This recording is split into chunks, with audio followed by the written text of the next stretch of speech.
ET crush එක මෙවරත් මාතර දිස්ත්‍රික්කයෙන් දෙවෙනියා හා දෙවෙනියා බිහි කළ දකුණේ හොඳම ET පන්තිය. හරි සුබ දවසක් දරුවනේ.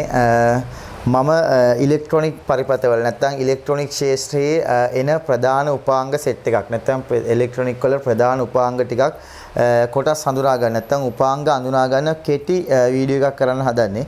ඒත් මේකට අපි ඉලෙක්ට්‍රොනික ඉගෙන ගන්නකොට අති සාර්ථකව ඉලෙක්ට්‍රොනික ඉගෙන ගන්න නම් මේ උපාංගයේ දැක්ක ගමන් මේක ඩයෝඩයක්, මේක ට්‍රාන්සිස්ටරයක්, මේක IC එකක්. එහෙම කියලා ටක් ගාලා ඔලුවට එන්න ඕන. මේක ඩයෝඩයක්ද ප්‍රතිරෝධයක්ද එහෙම හරියන්නේ නැහැ. ඒක දැක්ක ගමන් ආයෙ එන්න ඕනේ. ඒක නිසා තමයි මම මේ වීඩියෝ එක කරන්නේ. ඒක පුතේ මේකෙදි මම ප්‍රධාන විදිහට ගන්නවා මෙන්න මේ තියෙන්නේ සාමාන්‍ය අපි භාවිතා කරන ස්ථායීකරණ පරිපථවල ඍජුකරණවල ඊට පස්සේ අපිට සංඥා වර්ධකවල හැම කොටස තුලම මෙන්න මේ ධාරිත්‍රකය අවශ්‍ය වෙනවා.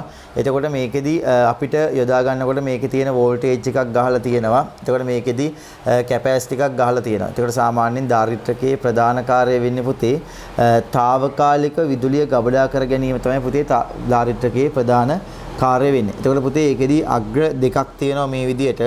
එකක් ධනාග්‍රය අනිත් එක ඍණාග්‍රය. කියන්නේ සාමාන්‍යයෙන් අපිට එකක් කොටාග්‍රය අනිත් එක දිගාග්‍රය තියෙනවා. ධන සහ ඍණ කියලා තියෙනවා. හරිද? මේක తాවකාලිකව විදුලිය ගබඩා කරගන්න පුළුවන් උපාංගයක්. ඒතර අපි මේක සාමාන්‍යයෙන් අපි තියරි පන්තිය තුල කතා කරනවා ධාරිත්‍රක වර්ග දෙකක් තියෙනවා. ද්‍රව්‍යතාවයක් සහිත ධාරිත්‍රක සහ ද්‍රව්‍යතාවයක් රහිත ධාරිත්‍රක කියලා. හරිද? ඊට පස්සේ පුතේ තව මෙතන තියෙනවා සුපිරි ගණයේ චූටි ඉලෙක්ට්‍රොනික උපකරණයක්. මේකට සාමාන්‍යයෙන් අපි කියන්නේ ට්‍රාන්සිස්ටරයක් කියලා. මොකද මේකට කියන්නේ ට්‍රාන්සිස්ටරයක් කියලා. මේ ට්‍රාන්සිස්ටරයේ පුතේ අග්‍ර තුනක් තියෙනවා. මේකේ අග්‍ර තුනක් තියෙනවා. ඒතර ඒකෙදී අපි ට්‍රාන්සිස්ටර් වර්ග දෙකක් කතා කරනවා. එතකොට මේ ට්‍රාන්සිස්ටර් වර්ග දෙක තුලම NPN ට්‍රාන්සිස්ටර් සහ PNP ට්‍රාන්සිස්ටර් කියලා වර්ග දෙකම කතා කරනවා. හරිද? ඊට පුතේ මේ ට්‍රාන්සිස්ටරයක් ගත්තට පස්සේ මේට වැඩිය පොඩි ඒවා තියෙනවා. ඊට මම තව මෙතන තව ට්‍රාන්සිස්ටරයක් ගෙනලා තියෙනවා. මේක ටිකක් ලොකුයි. ඊට මේකත් ට්‍රාන්සිස්ටරයක්, මේකත් ට්‍රාන්සිස්ටරයක්. හරිද? ඒක සාමාන්‍යයෙන් ට්‍රාන්සිස්ටරයක අග්‍ර කියවනකොට මෙන්න මේ පැතලි මුහුණක් තියෙනවා. මේ බැලුවට පස්සේ පේනවා පැතලි මුහුණක් තියෙන පැත්ත අපේ මුහුණ පැත්තට හරවගෙන තමයි අපේ ට්‍රාන්සිස්ටරේ අග්‍ර කියවන්නේ. ඒතර ට්‍රාන්සිස්ටරේ අග්‍ර තුනක් තියෙනවා. ඒතර පොදුවේ ගත්තට පස්සේ ට්‍රාන්සිස්ටරය පාදම නැත්තම් බේස් එක කියලා කියනවා. ඊළඟට සංග්‍රාහකය නැත්තම් කලෙක්ටර් එක කියලා කියනවා. ඊළඟට මේකත් ඒ වගේම තමයි ඊට පස්සේ විමෝචකය නැත්තම් එමීටර් එක කියලා කියනවා. ඒතර මේක ට්‍රාන්සිස්ටරෙන් ට්‍රාන්සිස්ටරයට මේ අග්‍ර තියෙන පිළිවෙල මොකද වෙන්නේ? වෙනස් වෙනවා. ඒතර මේකත් ට්‍රාන්සිස්ටරයක්, මේකත් ට්‍රාන්සිස්ටරයක්. ඒතර අපි මේ උපකරණ තුනම කතා කරලා තියෙනවා.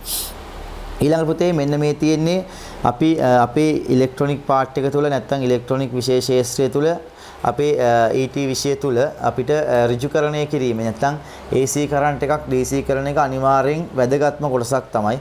ඒ සඳහා යොදා ගන්නවා මෙන්න මේ උපකරණය. මේකට කියනවා ඩයෝඩයක් කියලා. මේ උපකරණය ඩයෝඩයක් පුතේ. එතකොට මේ ඩයෝඩයේ අග්‍ර දෙකක් තියෙනවා. චූටි ඩයෝඩයක්. ඒතර අග්‍ර දෙකක් තියෙනවා.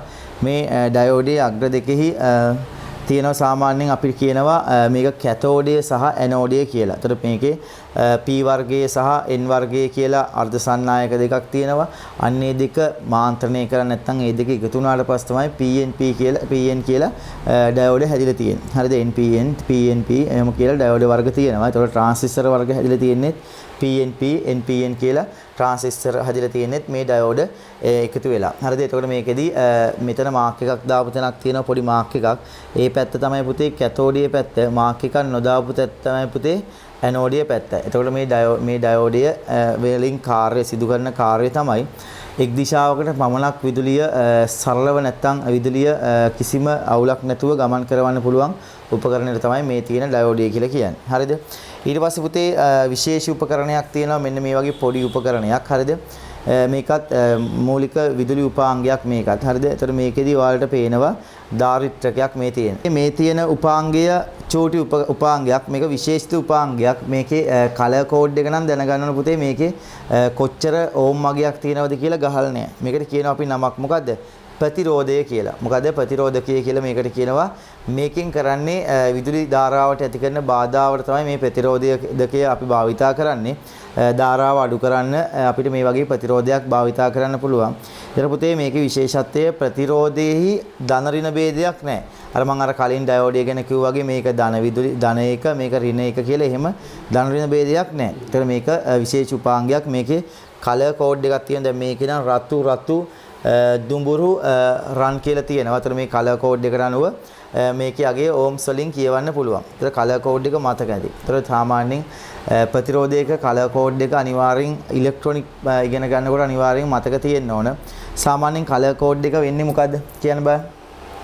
කලර් කෝඩ් එක සාමාන්‍යයෙන් මොන වගේද? මොන වගේ සාමාන්‍යයෙන් කලර් කෝඩ් එක? ඒතර මේ කලර් කෝඩ් එක නැතුව අපිට මේ ප්‍රතිරෝධක වල ගණන් හදන්න පුළුවන්ද? බෑ. කලර් කෝඩ් එක ඔළුවේ නැත්තම් මෙමරි එකේ තියෙනවා. හරිද?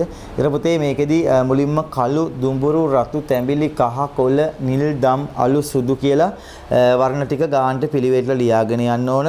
ඊට පස්සේ කළු වල ඉඳලා පටන් ගන්න බිඳුව 1 2 3 කියලා 9 දක්වා ලියාගෙන යන්න ඕන.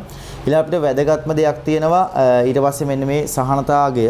ඒ සහනතාවය ගත්තට පස්සේ අපිට ගන්න පුළුවන් රන් නම් 105යි, රිදී නම් 110යි, අවරණ නම් 120ක් විදිහට ගන්න පුළුවන්. එතන මොකද්ද මේ සහනතාවය කියන්නේ පුතේ? සාමාන්‍යයෙන් උෂ්ණත්වය වැනි අනිකුත් භෞතික සාධක නියත නොමැති අවස්ථාව තුළ මේ ප්‍රතිරෝධියගේ වෙනස් වෙන්න පුළුවන්. අන්නේ වෙනස් වෙන්න පුළුවන් අගය තමයි අර සහනතාවය කියලා කියන්නේ. කියන්නේ උදාහරණයක් ගත්තට පස්සේ දැන් රිදී තියෙන එකක් කියලා හිතන්නකෝ. ඒක 110ක් රිදී තියෙනවනේ. ඒ යම් කිසි ප්‍රතිරෝධයක් රිදී බෑන්ඩ් එකක් නැත්තම් සහනතාවගේ රිදී තියෙන ප්‍රතිරෝධයක් ගත්තට පස්සේ ඒ ප්‍රතිරෝධය 100 ඕම් කියලා හිතන්නකෝ. එතකොට 110ක් මේ 100 ඕම් වැඩි වෙන්නත් පුළුවන්. 110ක් 100 ඕම් අඩු වෙන්නත් පුළුවන් රිදී නිසා. ඒ නිසා එහෙම අඩු වැඩි වීමක් වෙනවා. ඒ කියන්නේ යම් කිසි අවස්ථාවක ප්‍රතිරෝධියගේ ඕම් 90ක් වෙන්න පුළුවන්. යම් කිසි අවස්ථාවක ප්‍රතිරෝධියගේ ඕම් 110ක් වෙන්න පුළුවන්. ඒක නිසා මේ ප්‍රතිරෝධියගේ කලර් කෝඩ් එක අනිවාර්යෙන් මතක තියාගන්න ඕන. ඊළඟට මේක තවත් වැදගත් උපාංගයක්. මේක සාමාන්‍යයෙන් අපිට සෙන්සර් එකක් කිව්වත් අවුලක් නැහැ මේක. හරිද? ඒතර මේක සාමාන්‍යයෙන් මේකට කියනවා LDR එකක් කියලා. ඒතර මේකට සංවේදීතාව නැත්නම් පාරණායක උපකරණයක් විතර ගන්න පුළුවන්. ඒතර මේකෙත් පුතේ ධන ඍණ ભેදයක් නැහැ. ඔය රාත්‍රී කාලයේදී විදුලි පහන් ස්ථාපනය නැත්නම් රාත්‍රී කාලයේදී විදුලි පහන් ආලෝකමත් කිරීම සඳහා රාත්‍රී කාලයේ උදා වේද නැද්ද යන්න බව මෙන්න මේ තියෙන ඩයෝඩයට අඳුර ගන්න පුළුවන්. මේක LDR එකක්. LDR එකක් වුණාට මේක ඩයෝඩයක්. හරිද? එතකොට මේකේ ධන ඍණ ભેදයක් නැහැ. රයිට් පුතේ ඊට පස්සේ මෙතන තියෙනවා තව ප්‍රතිරෝධකයක්. එතන මම කලින් ප්‍රතිරෝධකයට කියන මේ වගේ ප්‍රතිරෝධයට කියනවා ස්ථිර ප්‍රතිරෝධකයක්. මෙතන මගේ අතේ තියෙන පුතේ විචල්්‍ය ප්‍රතිරෝධකයක්. ඒ තියෙන මේ විචල්්‍ය ප්‍රතිරෝධකයේ අග්‍ර 3ක් තියෙනවා. ඒ අග්‍ර 3 අනුව ප්‍රතිරෝධියගේ විචලනය කරන්න පුළුවන්. ඒතර මෙතනින් ටෙස්ටර් එකක් හරි මොකක් හරි දාලා මේ ප්‍රතිරෝධියගේ විචලනය කරන්න පුළුවන්. ඒතර මේකේ නම් ප්‍රතිරෝධියගේ ගහලා තියෙනවා 10K කියලා. එතකොට 10K කියලා ගහන තියෙන එක උපරිම 10K ඊට වැඩි අඩු කරන්න පුළුවන්. සාමාන්‍ය පරිපතයට සම්බන්ධ කරන් පස්සේ මේ අග්‍ර දෙකට සම්බන්ධ කරන් පස්සේ 10K වෙනවා. මේ අග්‍රයයි මේ කොමන් මැද තියෙන අග්‍රයයි සම්බන්ධ කරන් පස්සේ 10K වලට වැඩිය අඩු වෙන්න පුළුවන්. හරිද? හරි. ඊට පස්සේ මේ තියෙන්නේ සරල ධාරා මෝටරයක්, සාමාන්‍ය මෝටරයක්. එතකොට මේකෙදී අපි සප්ලයි එක දෙන්න ඕන. මේක සාමාන්‍ය මෝටරයක්, විදුලියන් සහ බලපද්ධති කොටසේන මෝටරයක්. හරිද? ඊට පස්සේ පුතේ මෙන්න සුපිරි එකක් තියෙනවා. මේ මොකද්ද මේ? නිකන් කුරුමිනියක් වගේ නේද? මේක සුපිරි එකක්. හරිද? ඒතකොට සුපිරි එකක් කියලා කියන හේතුව ඔයාලට මෙන්න මේ ඉගෙන උගන්න මෙන්න මේ චූටි පරිපත් තියෙනෝනේ. මෙන්න මේ ඔක්කොම එකතු වෙලා හැදෙන පොඩි උපාංගයක් මේක. මේකට කියනවා මොකද්ද? IC එකක්. නැත්නම් මේකට කියනවා පුතේ සංග්‍රහිත පරිපතයක් කියලා. ඒත් මේකේ logic gate IC තියෙනවා, තව sound IC තියෙනවා, එක එක IC තියෙනවා. කියන්නේ එක එක කාර්යයට අනුව නිෂ්පාදනය කරන ලද IC එක එක විදිහට තියෙනවා.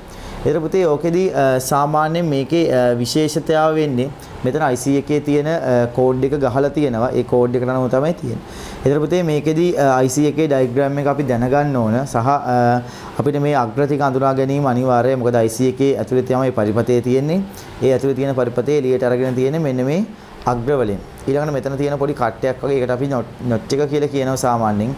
ඒ ඩොට් එකේ ඉඳලා වම් පැත්තට තමයි, ඒ කියන්නේ මේ මෙහෙම වමට ඇවිල්ලා ඔහොම දකුණු පැත්තට තමයි, ඒ කියන්නේ මේ පැත්තට තමයි සර්කල් එකේ අග්‍ර 1 2 3 ඔහොම කියලා කියාගෙන යන්න තියෙනවා. ඒතර ඒක සම්බන්ධ කරලා IC එක ඊයම් කරාට පස්සේ මේක අවශ්‍ය කාරණාව සිද්ධ කරන්න පුළුවන්.